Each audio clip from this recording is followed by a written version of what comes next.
Hello नमस्कार दोस्तों, मैं हूं अजय निषाद और हिंदी नाथ यूट्यूब चैनल पर आप सभी का स्वागत है। मैं Uttar Pradesh TGT, PGT, Rajasthan TGT, PGT, NVS, KVS, सेनेट, जेआरएफ इत्यादि भर्तियों के संबंध में लगातार प्रैक्टिस करवा रहा हूं और यह मेरा 43वां वीडियो है। प्रत्येक वीडियो में हम 125 क्वेश्चन करते हैं और जिसका विश्लेषण भी करते हैं। आइए शुरू करते हैं। पहला क्वेश्चन है, इनमें से सरस्वती पत्रिका का संपादक का नाम बताना है। ये 4 लोग हैं, इनमें से एक कोई हैं जिन्होंने सरस्वती पत्रिका का संपादन किया। बता दें, सन 1903 से सन 1920 तक महावीर प्रसाद द्विवेदी ने सरस्वती पत्रिका का संपादन किया। 1903 से 1920 तक। विकल्प डी सही है यहाँ पे। हिंदी समालोचना के सूत्रपात के लिए भारतेंदु युग की कौन सी पत्रिका उल्लेखनीय है? बता दें, हरिश्चंद्र पत्रिका, भारतेंदु जी इसके प्रकाशक थे, संपादक, और आनंद कादम्बनी के प्रकाशक संपादक थे बद्री नारायण चौधरी प्रेमघन। इन्होंने संपादन किया था 1881 में इसका।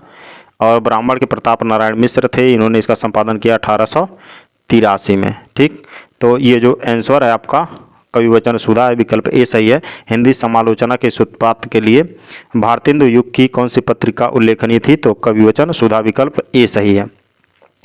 इनमें से कौन सा नाटक भारतेंदु जी का नहीं है? यहाँ पे देखना है, यानी कि कौन नहीं है। तो भारत दुर्दशा है और नील देवी भी है, प्रेम जोगनी भी है, और रणधीर प्रेम मोहनी श्रीनिवास दास जी का है। विकल्प डी सही है यहाँ पे। बिहारी सतसई किस भाषा काव्य ग्रंथ है? किस भाषा का काव्य ग्रंथ है बिहारी सतसई? तो बिहारी सतसई रीत सिद्ध काल के कवि हैं और ये ब्रज भाषा में रचे हैं। विकल्प ए सही है। छायावाद के प्रमुख कवियों में किसमें गीतों की मधुर वेदना की मर्माभिव्यक्ति अधिक थी? तो पंत जी के काव्य में थी। विकल्प बी सही है। इनमें से कौन सी भारतेंदु की रचना नहीं है? भारतेंदु की रचना इनमें से कौन सी नहीं है? वैदेही हिंसा न बहुत ही भारतेंदु जी की है, और विशस्य विषमौषधम भी भारतेंदु जी की है, बादशाह दर्पण भी भारतेंदु जी की है। पद्मावती, ये देखिए पद्मावत नहीं है, ये पद्मावती है और इसका सही नाम है रानी पद्मावती। रानी पद्मावती जो है राधा कृष्ण दास द्वारा लिखित है, 1882 में लिखा गया रानी पद्मावती। और पद्मावत जायसी जी की रचना है, मलिक मोहम्मद जायसी की। तो विकल्प डी सही है यहाँ पे। इनमें से कौन सा कवि रीतमुक्त नहीं है? बताना है, यानी कि घनानंद रीतमुक्त हैं, आलम है, बोधा हैं, केशवदास रीतबद्ध कवि हैं रीत काल के। सुजान शब्द का प्रयोग किस कवि की कविता में सर्वाधिक हुआ है? सुजान घनानंद की प्रेमिका होती हैं। विकल्प सी सही है यहाँ पर। ठीक है। रामः गृहम गच्छति, इसका हिंदी में अनुवाद करना है तो राम घर जाता है। विकल्प ए सही है। निर्गुण काव्य धारा की प्रवृत्ति बताना है। निर्गुण काव्य धारा में कौन सी प्रवृत्ति थी? कबीरदास जी आते हैं, नानक जी आते हैं इसमें, और इसमें था रूढ़ियों एवं बाहाडंबरों का विरोध। विकल्प सी सही है। सहयुक्ते प्रधाने में कौन सा कारक है? सहयुक्ते प्रधाने में करण कारक है। विकल्प सी सही है। प्रजामयः स्वसित शब्द में कौन सा कारक है? तो प्रजा के कल्याण के लिए, जब के लिए आए तो संप्रदान होता है। विकल्प बी सही है। नैषधीय चरितम रचना के लेखक का नाम बताना है। तो बता दें, भास ने स्वप्नवास दत्ता लिखा है, दंडी जी 10 कुमार चरितम लिखे हैं और भवभूति जी कृतार्जुनीयम लिखे हैं। नैषधीय चरितम के श्रीहर्ष जी हैं। विकल्प ए सही है। आदिकाल को वीरगाथा काल किसने कहा? आदिकाल हजारी प्रसाद द्विवेदी जी ने कहा, और आदिकाल को वीरगाथा काल रामचंद्र शुक्ल जी ने कहा। ठीक है, विकल्प सी सही है। और राहुल संस्कृतायन ने उसे सिद्ध सामंत काल कहा। विकल्प सी सही है यहाँ पे। आदिकाल को वीरगाथा काल रामचंद्र शुक्ल ने कहा। इनमें से कौन सी रचना कालिदास की नहीं है? बताना है। अभिज्ञान शाकुंतलम कालिदास की है, मालविकाग्निमित्रम भी कालिदास की है, और विक्रमोर्वशीयम, ये तीनों ऊपर की रचनाएं कालिदास की हैं। प्रतिमा नाटकम जो है ये भास की रचना है, कवि भास की रचना है प्रतिमा नाटकम। अगर भास की और रचनाओं की बात करें तो उरु है, भंग है, कर्णभार है, चारुदत्त है। ये याद कर लिए 3-4। उरु, भंग, कर्णभार, चारुदत्त। और भी रचनाएं हैं, इतना कम से कम अभी याद कर लीजिए। अपवितम अपिवत धातु रूप में कौन सा लकार है? तो इसमें लंग लकार है, विकल्प ए सही है। शिशुपाल वध के लेखक का नाम बताना है। शिशुपाल वध कवि माघ जी हैं, विकल्प ए सही है यहाँ पे। और बरस पड़ना मुहावरे का अर्थ, सही अर्थ क्या है? ना आया है, लोकोक्ति नहीं है, आप इसे पहचान सकते हैं। और सही अर्थ इसका बताना है। बरस पड़ना मतलब अत्यधिक क्रोध करना, विकल्प ए सही है। बिगड़ जाना, अत्यधिक क्रोध करना, चिल्लाना। छाती के बल चलने वाले के लिए एक शब्द क्या होगा? उसको उरग कहते हैं, विकल्प ए सही है। आकृति शब्द का समभिन्नार्थक क्या है? आकृति का समभिन्नार्थक बनावट है। बादल का पर्यायवाची शब्द नहीं है, कौन सा नहीं है? तो बादल का पर्यायवाची शब्द मरकट नहीं है, ठीक। बाकी अब्र है, जिमूत है और वारिद है और जलद है, तोयद है, अम्बुद है, ठीक है। ये सब है। मरकट बंदर का पर्यायवाची है। बंदर है, कवि, बानर, कवीस, हरि, कीस, शाखा मृग, ये बंदर के पर्यायवाची है मरकट के। अर्वाचीन शब्द का विलोम क्या होगा? अर्वाचीन का विलोम प्राचीन होगा। अर्वाचीन मतलब प्राचीन, नवीन मतलब नए युग का, तो उसका विलोम प्राचीन हो गया। रामेण शब्द रूप में कौन सी विभक्ति है? रामेण में तृतीय विभक्ति है, विकल्प सी सही है। सत्यार्थ प्रकाश के लेखक का नाम बताना है। 4 ऑप्शन है आपके सामने और दयानंद सरस्वती जी हैं सत्यार्थ प्रकाश के लेखक। सरापा का संबंध निम्न में से किस से है? किस शाखा से है? सरापा को हिंदी का प्रथम कवि भी माना जाता है और इनका संबंध सिद्ध साहित्य से है, ठीक है। सिद्धों की संख्या 84 मानी गई है, उन्हीं में से एक है ये।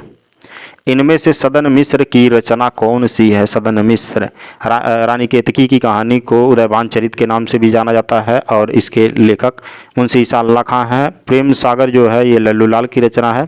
सुख सागर सदा सुखलाल की रचना है और नरसिंहोपाख्यान सदन मिश्र की रचना है, विकल्प डी सही है। 84 वैष्णों की वार्ता के लेखक कौन है? 84 वैष्णों की वार्ता हो गया 252 वैष्णों की वार्ता, ये इन दोनों के गोस्वामी गोकुलनाथ जी हैं, विकल्प डी सही है। महोत्सव शब्द में कौन सी संधि होगी? संधि बताना है। बता दें लिंग के स्थान पे जब एक टोपी आएगा ना तो कौन सा होगा? गुण संधि होगा, पहले जान जाओ। तो गुण संधि है इसमें, विकल्प बी सही है। और इसका अगर संधि विच्छेद बताएं तो महाधन उत्सव होगा। विद्यालय का संधि विच्छेद कीजिए। विद्याधन आलय दीर्घ संधि है, देखिए कहाँ पे मिल रहा है? विद्याधन आलय, विकल्प ए मिल रहा है। ये बच्चों का संधि है, बच्चों के लिए है। बच्चों का मतलब ये मत समझिएगा कोई प्रकार है संधि का। मालती माधव रचना के लेखक का नाम बताइए। मालती माधव बता दें भवभूति की रचना है मालती माधव। महावीर चरितम के लेखक भी भवभूति जी हैं। उत्तर रामचरितम के लेखक भी भवभूति जी हैं, तो विकल्प ए सही है यहाँ पे। तोता डाली पर बैठा है, इस वाक्य में कौन सा कारक है? तो डाली पर बैठा है अधिकरण कारक हो गया। डाली में बैठा है, डाली पर बैठा है तो अधिकरण कारक हो गया। कर्ता ने कर्म को करण से संप्रदान के लिए ये होता है कारक। जब से आए कोई से मतलब कोई चीज़ साधन के रूप में यूज करें तो करण कारक होता है। संबंध काकी के नानी ने। अपदान मतलब से, जैसे हाथ से पत्ता गिर गया, पेड़ से पत्ता गिर गया, हाथ से कलम गिर गया, तो से अलग होने के अर्थ में अपदान आता है। साधु आ रहे हैं वाक्य में साधु का वचन निर्धारित कीजिए। साधु एक वचन है, विकल्प ए सही है। आ रहे हैं, साधु आ रहे हैं, साधु इसमें क्या है? एक वचन के रूप में प्रयोग हुआ है, विकल्प ए सही है। देवनागरिक लिपि का विकास किससे हुआ है? तो ब्राह्मी लिपि से हुआ है, विकल्प बी सही है। इनमें से कौन सा ग्रंथ तुलसीदास द्वारा रचित नहीं है? बताना है कौन सा नहीं है। गीतावली, दोहावली, विनय पत्रिका, रसमंजरी। तो गीतावली भी है, दोहावली है, विनय पत्रिका है, रसमंजरी नहीं है। रसमंजरी नंददास की रचना है, विकल्प डी सही है यहाँ पे। निम्न में से कौन सा शब्द स्त्रीलिंग है? बता दें कि यहाँ पे अनाजों का नाम जो होता है वो सब पुल्लिंग होता है और कुछ अपवाद भी हैं। अनाजों का नाम क्या होता है? सामान्यतः पुल्लिंग होता है, लेकिन कुछ अपवाद के रूप में है, जैसे अरहर हो गया, मकई हो गया, ज्वार हो गया, मूंग हो गया, खेसारी का दाल हो गया। ये सब क्या है? कुछ अपवाद हैं, तो स्त्रीलिंग में होते हैं, ठीक। देवनागरी लिपि के विषय में क्या सत्य नहीं है? हम बता दें देवनागरी लिपि दाएं से बाएं की तरफ लिखी जाती है। इसकी उत्पत्ति नागर ब्राह्मणों से मानी जाती है और यह एक सीखे रेखा का प्रयोग होता है इसमें, और यह एक वैज्ञानिक लिपि है। नगरों में प्रचलित होने के कारण इसे देवनागरी कहा गया और यह अक्षरात्मक लिपि है। तो विकल्प यहाँ पे सी सही है, यह वर्णात्मक नहीं है। देवनागरी लिपि मूलतः क्या है? अक्षरात्मक है। अभी अभी आप पढ़े हैं। तुलसी की भक्ति का स्वरूप क्या है? तुलसी की भक्ति का स्वरूप कई बार आ चुका है, दास्य है। विकल्प ए सही है। शक है सूरदास का है, और सूरदास का शक है, और जो प्रेम वाला हो गया मीराबाई का हो गया। अपने हाथ से स्वयं काम करो, अपने हाथ से स्वयं काम करो, इसके लिए शुद्ध रूप क्या होगा? अपना काम स्वयं करो। विकल्प ए ही सही होगा यहाँ पे। त्रिभुज शब्द में कौन सा समास है? त्रिभुज जहाँ पे पूर्व पद संख्यावाचक हो वहाँ पे दीर्घ समास होगा। नीलगाय में कौन सा समास है? नीलगाय, नीलगाय में नीली गाय, तो इसमें कर्मधारय है। विकल्प ए सही है यहाँ पे। विद्याभ्यास में संधि विच्छेद बताना है। विद्या धन अभ्यास, इसमें होगा। विकल्प सी सही है, दीर्घ संधि होगा। निम्नलिखित में से देशज शब्द बताना है। देशज शब्द वे शब्द होते हैं जिसकी उत्पत्ति का पता नहीं चलता है। तो जूता यहाँ पे देशज शब्द है। छंद शास्त्र के प्रणेता आचार्य माने जाते हैं, पिंगल आचार्य माने जाते हैं। विकल्प बी सही है, इन्होंने छंद सूत्र का सृजन किया। निम्न में कौन मात्रिक छंद है? मात्रिक छंद बताना है जो जिसको मात्रा के रूप में रचा गया हो। तो मात्रा के रूप में नहीं, जिनका निर्धारण मात्रा से हो, ऐसे छंद को मात्रिक छंद कहेंगे। जैसे दोहा, चौपाई और रोला, तीनों, ये तीनों यानी कि सभी ये मात्रिक छंद है। दोहा के 4 चरण होते हैं। पहले और तीसरे चरण में 13-13 मात्रा, दूसरे और चौथे चरण में 11-11 मात्रा होता है। और इसी का उल्टा होता है सोरठा, नहीं, दोहा का उल्टा होता है सोरठा, ठीक। और रोला जो होता है पहले और तीसरे चरण में इसके 13-13 मात्रा, दूसरे और चौथे चरण में 11-11 मात्रा। ऐसा ही एकदम बिल्कुल सोरठा का भी होता है, लेकिन रोला के अंतिम में जो है ना गुरु और लघु होता है, इस तरह का होता है। तो वहाँ पे रोला हो जाएगा। जब गुरु लघु होगा तो सोरठा में ऐसा नहीं होता है।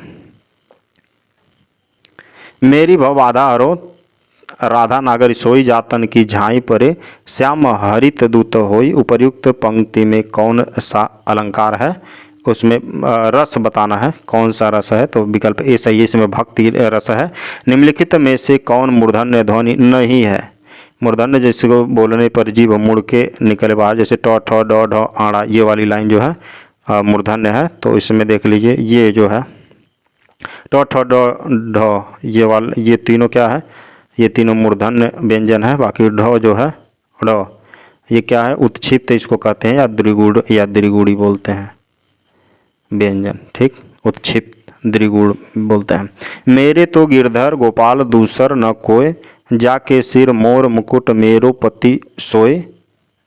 उपर्युक्त पंक्ति में कौन सा रस है? तो इसमें भी भक्ति रस है। विकल्प सी सही है। निम्न में से कौन एक अल्प प्राण ध्वनि है? अल्प प्राण बता दें। जब क ख ग घ आप लिखेंगे तो क ग अंगा वाला, ये ऊपर से तीनों नीचे तक का है, अल्प प्राण में आते हैं। बाकी दूसरा और चौथा ये दीर्घ प्राण के अंतर्गत आता है। तो देखिए पहले में ये आ गया जो क क्या है? अल्प प्राण है। ग भी अल्प प्राण है और अंगा भी अल्प प्राण है। बाकी घ और ख ऊपर से नीचे तक ये क्या है? महाप्राण है। दशानन निम्नलिखित में से कौन सा शब्द है? दशानन योग रूढ़ शब्द है। जो भी बहुब्रीहि समास का उदाहरण है वो योग रूढ़ के अंतर्गत आता है। कौरवी भाषा का उदय किस से हुआ है? कौरवी भाषा का उदय तो बता दें कि पश्चिमी हिंदी से हुआ है। विकल्प ए सही है। पूर्वी हिंदी के अंतर्गत 3 भाषाओं का विकास माना जाता है। अवधी है, बघेली है, छत्तीसगढ़ी है। और राजस्थानी हिंदी के अंतर्गत 4 आता है। पूर्वी राजस्थानी की बात करें तो मारवाड़ी है, नहीं, पश्चिमी राजस्थानी भाषा में मारवाड़ी आता है। पूर्वी राजस्थानी भाषा में जयपुरी, और दक्षिणी राजस्थानी भाषा में मालव या मालवा, और उत्तरी में आता है मेवाती, ठीक है ना। और बिहारी हिंदी के अंतर्गत मैथिली, मगही, भोजपुरी आता है। तो यहाँ पर विकल्प ए सही है। जो कौरवी है वो पश्चिमी हिंदी के अंतर्गत बोली जाती है। बनाफरी किसकी उपबोली है? बनाफरी जो है बुंदेली की उपबोली है, विकल्प ए सही है। यह पश्चिमी हिंदी के अंतर्गत आती है। सूर सूर तुलसी शशि उड्डयन केशवदास और कवि उद्योत सम जेह तेह करे प्रकाश।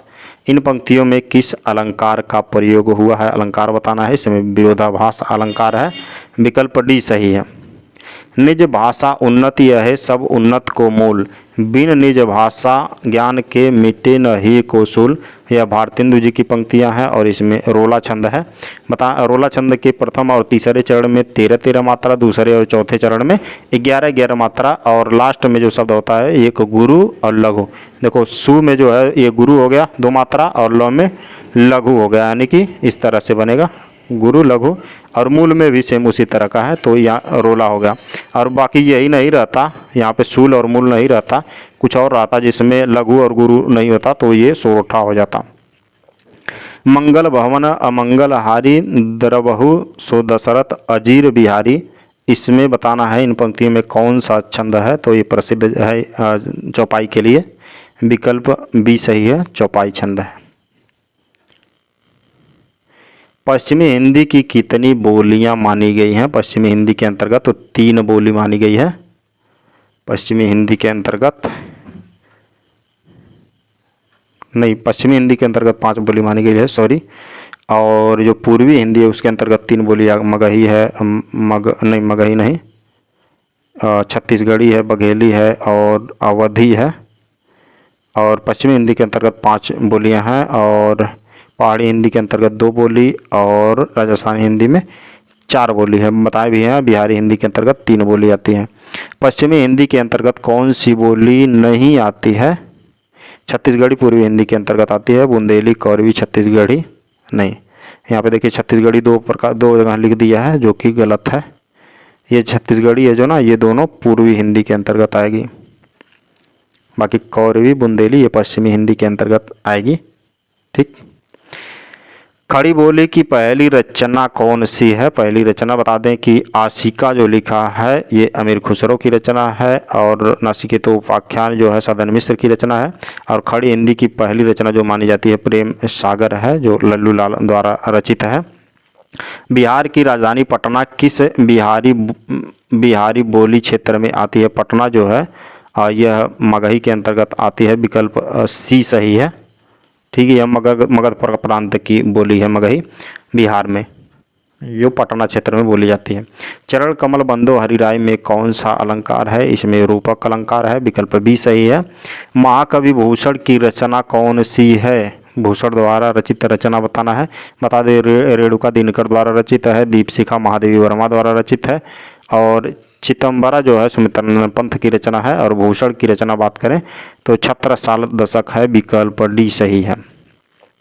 प्रिय प्रवास, यहाँ पे मिलान करना है, मिलान नहीं करना है, बताना कौन सा जोड़ा सही है। प्रिय प्रवास हरियाव द्वारा रचित है, विकल्प ए ही सही है।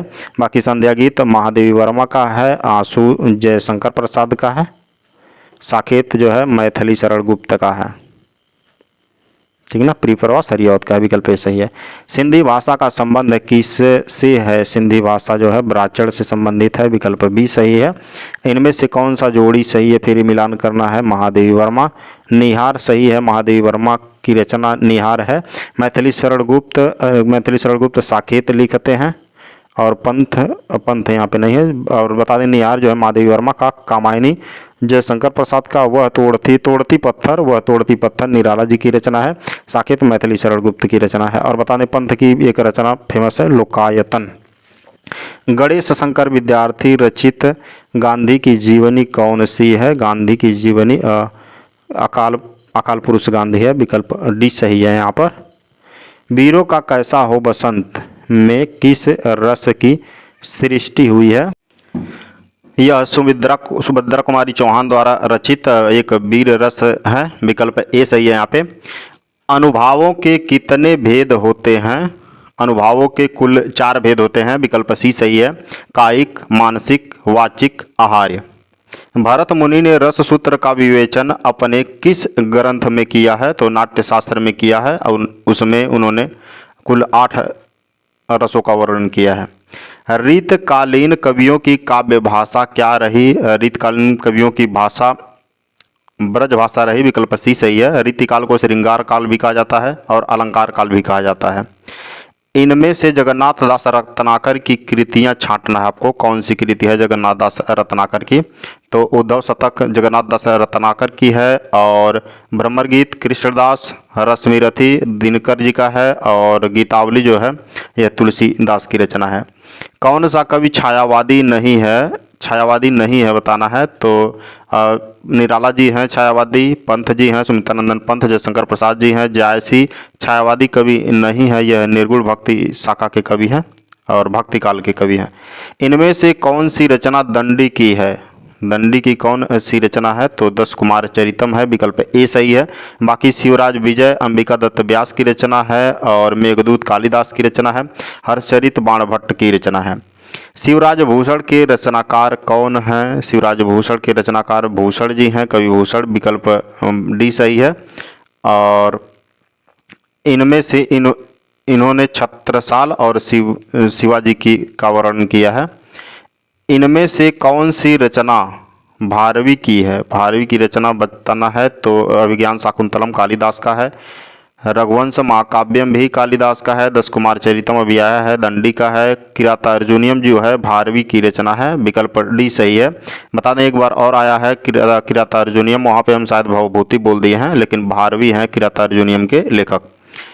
मालविकाग्निमित्रम नाटक के लेखक का नाम बताना है। तो बता दें भवभूति की रचना उत्तर रामचरितम है, और किरातार्जुनियम भारवी की रचना है।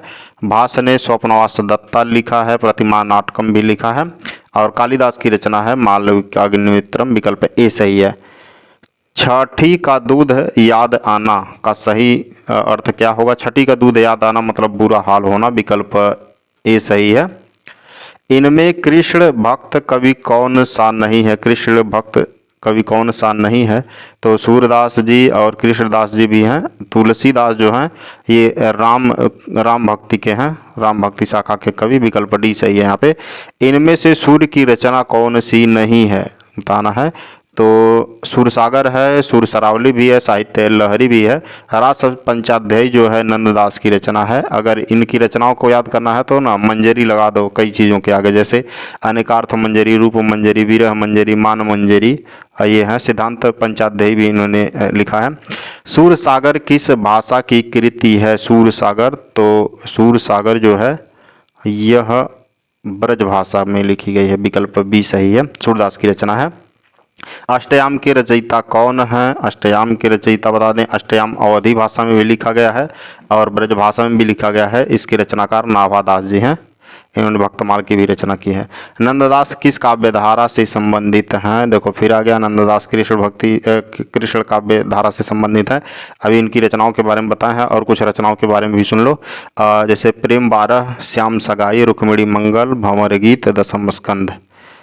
पाली भाषा के सर्वप्रधान व्याकरण कौन है? तो इन कच्चायन जी हैं, इन्होंने लिखा है कच्चायन व्याकरण, पाली भाषा में लिखा गया है। पाली भाषा मूलतः अवधी थी, मगही थी, और यह पाली भाषा में महात्मा बुद्ध ने अपना उपदेश भी दिया था। पद्मावत किस भाषा में लिखा गया था? पद्मावत अवधी भाषा में लिखा गया था, और यह जायसी की रचना है, 1540 में इसका रचना हुआ। रानी केतकी की कहानी के रचनाकार कौन है? रानी केतकी की कहानी को उदयभान चरित के नाम से भी जाना जाता है, और इसके लेखक इंसा अल्लाह खां है, विकल्प सी सही है। प्रगतिवाद काव्य सृष्टि है, प्रगतिवादी काव्य सृष्टि है, इसकी समय सीमा बता दें प्रगतिवादी की, तो 1936 से लेकर 1943 तक है, और यह नवीन दृष्टिकोण लेकर आया था, और इसमें यथासिथतिवादी कहा जाता है इसे, दृष्टि इसकी है यथासिथतिवादी। छायावादी को स्थूल के प्रति सूक्ष्म का विद्रोह किसने कहा था? छायावादी को स्थूल के प्रति सूक्ष्म का विद्रोह डॉक्टर नागेंद्र ने कहा था, विकल्प बी सही है। कविप्रिया के रचनाकार कौन है? कविप्रिया के रचनाकार केशवदास जी हैं, कठिन काव्य का प्रेत इन्हें कहा जाता है। रीतकाल के उस कवि का नाम बताया जिसे वीर रस में कविता लिखी। वीर रस में किसने कविता लिखी? तो भूषण ने लिखी, कवि भूषण ने। इनकी 2-3 रचनाएं हैं, जैसे शिवराज भूषण, छत्रसाल दशक, शिवा वामनी, इनमें से कौन सी रचना तुलसीदास की नहीं है बताना है। तो रामचरितमानस एकदम है, अवधी भाषा में रचित है। कवितावली भी है, गीतावली भी है। साकेत जो है मैथिली शरण गुप्त की रचना है, विकल्प डी सही है यहाँ पे। निहार की रचना किसने की है? निहार की रचना महादेवी वर्मा ने की है, विकल्प ए सही है। इनकी और रचनाओं की बात करें तो रश्मि, निर्जा, संध्या गीत, यामा, दीपशिखा, सप्तपर्णा और बहुत सारे हैं। इनमें से सूरदास की कृति कौन सी है? सूरदास की कृति बताना है तो कवितावली, गीतावली, गंगा लहरी। कवितावली गीतावली जो है ये तुलसीदास की रचना है, और साहित्य लहरी ये सूरदास की रचना है। तो कौन सी रचना सूरदास की है? तो विकल्प भी सही है, साहित्य लहरी। इनमें से कौन सा महाकाव्य अवधि में लिखा गया है बताना है। अवधि में कौन सा लिखा गया है? रामचरितमानस लिखा गया, अभी अभी ऊपर आया था, विकल्प सी सही है। और यह तुलसीदास द्वारा रचित है, 1574 में इसकी रचना हुई। साकेत मैथिली शरण गुप्त द्वारा रचित है। हिंदी की पहली कहानी लेखिका कौन है? तो बंगबाला घोष, बंग महिला के नाम से जाना जाता है, और इनका नाम चंद्रबाला घोष है, विकल्प बी सही है। ठीक है, इनकी कई रचनाएं हैं, जैसे दालिया है, चंद्रदेव से मेरी बात है, और जो पहली कहानी है इनकी वो दुलाई वाली है, और कई है याद, जैसे कुंभ में छोटी बहू भी है एक रचना इनकी। ठीक है, प्रथम कहानी जो बताएं है दुलाई वाली ही है। पृथ्वीराज रासो के रचयिता का नाम बताना है तो चंद्रबरदाई हैं पृथ्वीराज रासो के रचयिता, विकल्प ए सही है।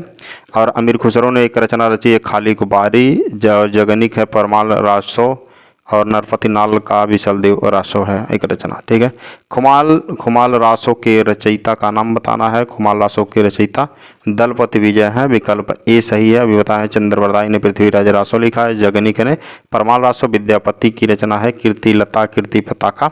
कबीर किस काव्यधारा का प्रतिनिधित्व करते हैं? कबीर का जन्म 1398 में हुआ था काशी में, और मृत्यु मगहर में 1518 में हुआ था। और बता दें यह किस काव्य धारा के हैं? तो संत काव्य धारा के हैं, विकल्प ए सही है। सच्चित शब्द में कौन सी संधि है? तो सत धन चित, इसमें सच्चित में व्यंजन संधि होगा, विकल्प डी सही है, सत धन चित होगा, तो में हलंत रहेगा। आलोचना को भाषाई रीतबद्धता से उन्होंने वैसे ही मुक्त किया है जैसे निराला ने कविता को छंदों के बंधन से मुक्त किया है। उपयुक्त कथन के संबंध में किसका है ये? तो रामविलास शर्मा जी का है। और बता दें यहाँ पे निराला के बारे में कहा, इन्होंने मुक्त छंद का लिखा, जूही की कली प्रथम मुक्त छंद है। और देखो यहाँ पे 99 से लेकर 104 तक के प्रश्नों का उत्तर देना है इस गद्यांश को पढ़कर। गद्यांश को पढ़ने से पहले हम आपको सलाह देंगे कि एक बार क्या करिएगा, आप इसका क्वेश्चन जितना पूछा 99 से 104 तक देख लीजिएगा, उसके बाद गद्यांश को पढ़िएगा तो बहुत आसानी से समझ में आने लगेगा, मिलेगा भी आंसर। उपरोक्त पद्यांश में किसके आवेश का उल्लेख किया गया है? तो ऐसे नहीं बता सकते आप बिना पढ़े हुए। कवि के मतानुसार असत्य है, क्या असत्य है? फिर पढ़ेंगे, मिलेगा। रक्तिम श्रृंगार का अर्थ क्या है? शोषित दर्पण का अर्थ क्या है? और पद्यांश में माता किसकी प्रतीक है? प्रस्तुत पद्यांश किस रस से संबंधित है? अब आइए गद्यांश को पढ़ते हैं। ऐसा है आवेश देश में जिसका पार नहीं, देखा माता का ऐसा रक्तिम श्रृंगार नहीं। कंठ कंठ में गान उमड़ते माँ के वंदन के, कंठ कंठ में गान उमड़ते माँ के अर्चन के। शीश शीश में भाव उमड़ते माँ पर अर्पण के, प्राण प्राण में भाव उमड़ते शोषित तर्पण के। जीवन की धारा में देखी ऐसी धार नहीं, सत्य अहिंसा का व्रत अपना कोई पाप नहीं। विश्व मैत्री का व्रत भी कोई अभिशाप नहीं, यही सत्य है सदा असत्य की टिकती चाप नहीं। देखो यहाँ पे सदा असत की टिकती चाप नहीं। सावधान हिंसक प्रतिहिंसा की कोई माप नहीं, कोई भी प्रस्ताव पराजय का स्वीकार नहीं। ऐसा है आवेश देश में जिसका पार नहीं। मातृभाषा इसमें यूज की गई है, देश के लिए यह लिखा गया है, वीर रस है इसमें और देश के बारे में बता रहा है। उपरोक्त पद्यांश में किसके आवेश का उल्लेख किया गया है? तो पहली ही लाइन है इसमें, देश के आवेश का। ठीक है, विकल्प बी सही है। कवि के मतानुसार असत्य है, असत्य क्या है, देखो यहाँ पे, सदा असत्य की टिकती छाप नहीं। ठीक, अस्थाई होता है, असत्य जो है क्या, अस्थाई होता है, विकल्प डी सही है। रक्तिम श्रृंगार का अर्थ क्या है, वीर सपूतों का रक्त बलिदान करना, विकल्प ए सही है। और शोणित तर्पण का क्या अर्थ है यहाँ पे, तो इसमें खून बहाकर आक्रमणकारी के पितरों का श्रद्धा करना नहीं, शत्रु का शोषण करना, दुख होकर श्रद्धा करना, और वीर सपूतों का रक्त बलिदान, इसमें होना चाहिए शत्रु का शोषण करना, विकल्प बी। पद्यांश में माता प्रतीक हैं राष्ट्र देश की, विकल्प डी सही है। प्रस्तुत पद्यांश किस रस से संबंधित है, तो वीर रस होना चाहिए। इनमें से सूफी काव्यधारा का कवि कौन सा नहीं है, मुल्ला दाऊद, जायसी, नाभादास, कुतुबन। नाभादास तो भक्ति काल के हैं, यही हो जाएंगे विकल्प सी। बाकी कुतुबन, मुल्ला दाऊद और जायसी ये सब सूफी काव्यधारा के कवि हैं। इनमें से कौन से कवि संत कवि नहीं है, कबीर, रैदास, गुरु नानक, तुलसीदास। तुलसी राम भक्ति शाखा के कवि हैं, न कि संत कवि हैं। ये सब निर्गुण भक्ति शाखा के हैं और तुलसीदास राम भक्ति शाखा के हैं, सगुण के। तिष्ठति धातु रूप में कौन सा अलंकार कौन सा लकार होगा तिष्ठति में, तो लट लकार होगा, विकल्प ए सही है। आचार्य रामचंद्र शुक्ल ने किस कवि को कठिन काव्य का प्रेत कहा है, एक बार हम बताए भी हैं, केशव को कहा है, विकल्प बी सही है। अगर इनकी रचनाओं की बात करें तो रामचंद्रिका, कवि प्रिया, रसिक प्रिया, विज्ञान गीता, रतन बावनी, वीर सिंह देवचरित, जहांगीर जसचंद्रिका, छंदमाला। ठीक है, याद कर सकते हैं। तुलसीदास की प्रमुख रचना कौन सी है, तो रामचरितमानस है, विकल्प बी सही है। और 1574 में इसकी रचना हुई, अवधी भाषा में है ये। कबहू जोग वियोग न जाके, देखा प्रकट विरह दुख ताके, उपर्युक्त पंक्ति कहाँ से उद्गृत है और रचनाकार इसके कौन है, ये बता दें हम, रामचरितमानस से लिया गया है। यह पंक्ति जो तुलसीदास द्वारा रचित है, और रामचरितमानस के अयोध्या कांड से लिया गया है। और रामचरितमानस में कुल 7 कांड है, तो रामचरितमानस है जो तुलसीदास द्वारा रचित है, विकल्प डी सही है। भूषण रीतकाल की किस काव्य धारा के कवि हैं, भूषण जो है रीतबद्ध काव्य धारा के हैं, विकल्प ए सही है। कालिदास हजारा किसकी रचना है, कई बार बता चुके हैं, कालिदास हजारा कालिदास की ही है, लेकिन ध्यान देना है सिर्फ कालिदास लिखा है कि कालिदास त्रिवेदी लिखा है, तो यहाँ पे देखिए कालिदास ने लिखा है, सही हो सकता है क्योंकि आगे कुछ कहा नहीं है। कालिदास त्रिवेदी जी इसके रचयिता हैं, कालिदास हजारा के। अगर उनकी और रचनाओं की बात करें तो 2-3 देख सकते हो, जैसे बर बधू विनोद है, जंजीरा बंद है। ठीक, और तो विकल्प डी सही है इसका। सुजान सागर के लेखक का नाम बताना है, तो घनानंद जी हैं, विकल्प ए सही है। इसमें ये इसमें विरह लीला का वर्णन किया गया है। कालिदास हजारा किसकी रचना है, तो ये कालिदास की रचना है, लेकिन कालिदास त्रिवेदी की रचना है, ध्यान रहे, कालिदास हजारा कालिदास त्रिवेदी की रचना है। ठीक, और अगर इनकी 1-2 रचनाओं की बात करें तो याद कर लो, जंजीरा बंद है एक, बर बधू विनोद है। और आगे चलते हैं, सुजान सागर के लेखक का नाम बताना है, सुजान सागर के लेखक घनानंद जी हैं, विकल्प ए सही है। इनकी रचनाएं हैं कोकसार और विरह लीला। सुजान सागर, कोकसार और विरह लीला, सुजान सागर है तो घनानंद की है, विकल्प ए सही है। बिहारी सतसई पर फिरंगी सतसई नाम से फारसी भाषा में एक टीका लिखी गई, इसके टीकाकार कौन है बताना है, तो आनंदलाल वर्मा जी हैं, विकल्प बी सही है। हिंदी पुनर्जागरण काल किसे कहा जाता है, तो भारतेंदु युग को कहा जाता है, विकल्प ए सही है यहाँ पर भी।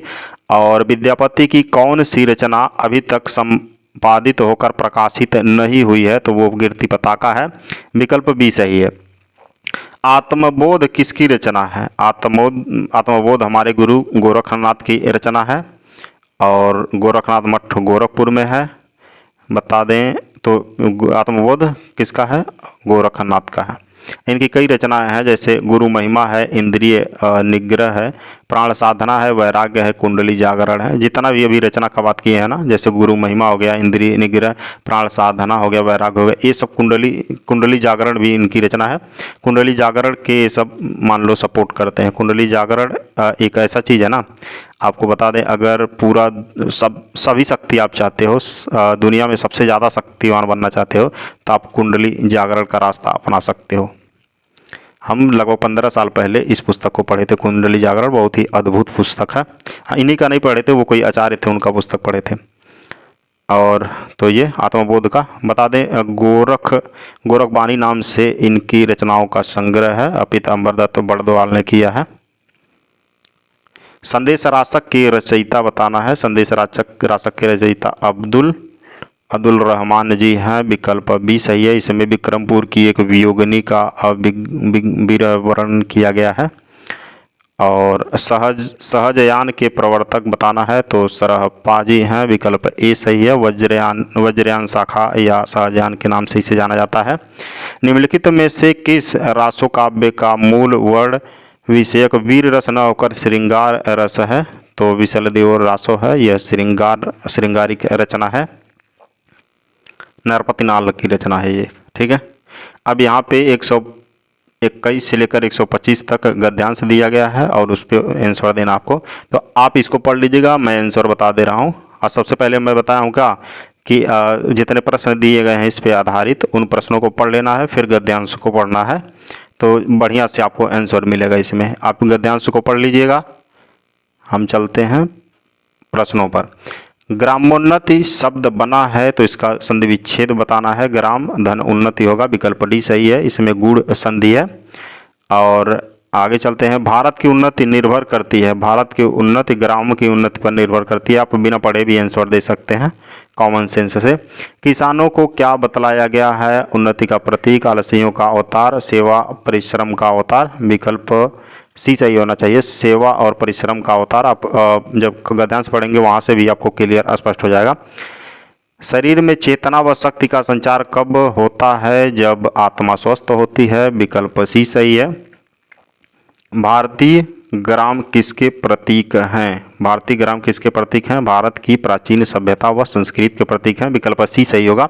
ये रहे हमारे 125 प्रश्न। आपको बता दें, हमारे साथ जुड़े रहने से आपको फ़ायदा क्या होने वाला है।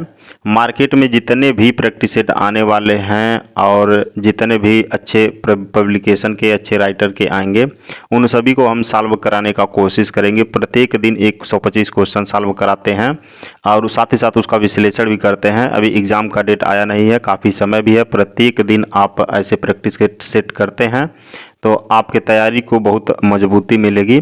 आपको हमारे लिए बस इतना करना है, वीडियो को शेयर कर देना है, क्योंकि अभी मैं शुरू किया हूँ, 1-2 महीने हुए, तो अभी ज़्यादा लोगों के पास नहीं गया है। आप शेयर करेंगे, थोड़ा सा हमारा उत्साह वर्धन होगा। तो thank you for listening and God bless you all.